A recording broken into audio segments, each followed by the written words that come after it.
I want to take a moment and address a popular Calvinist argument against the idea of corporate election. And it goes like this. If corporate election is true, this means God chose those who have faith to be holy and blameless.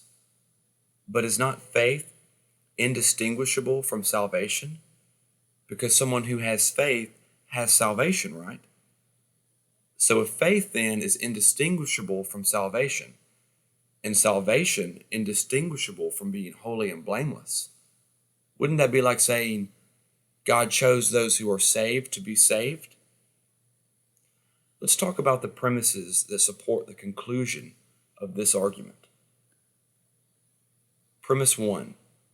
God chose those who have faith to be saved. Premise 2.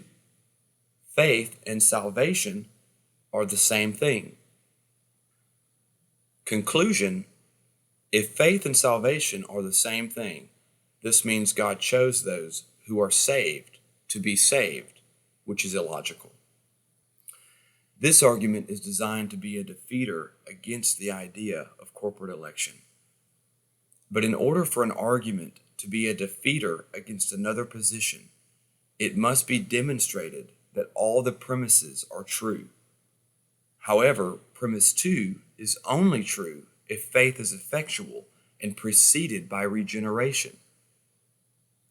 In other words, premise 2 is only true if Calvinism is true.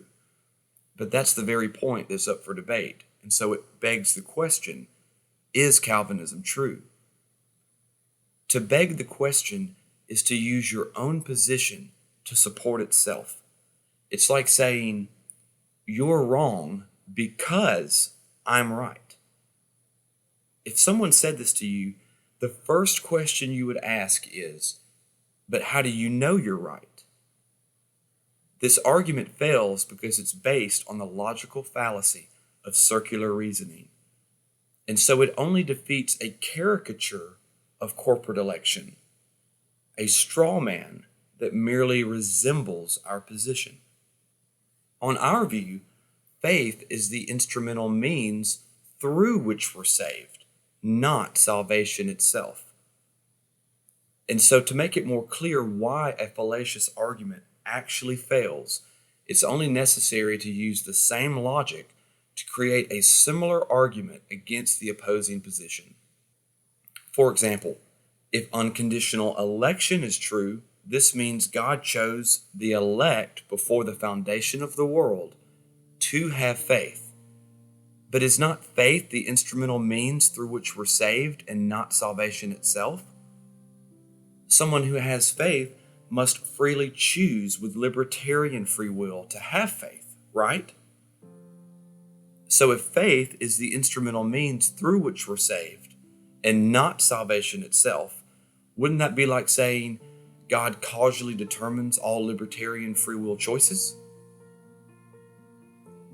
Any Calvinist who takes a moment to think would dismiss this as a fallacious argument because it assumes that faith is merely an instrumental means through which we're saved and not salvation itself, which of course is the very point that's up for debate, which worldview is correct. The problem is that sometimes it can be more difficult to recognize and spot a logical fallacy that may be partially hidden by the vernacular of the argument.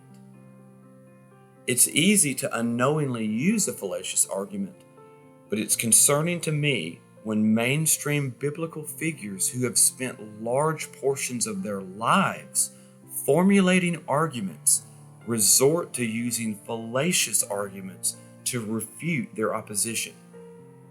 This, of course, is the sign of a weak argument.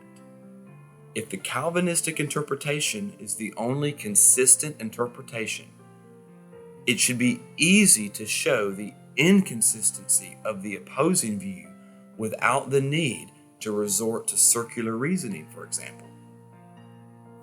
The argument that I just gave as an example fails as a defeater against unconditional election because it is based on the idea that my view is correct.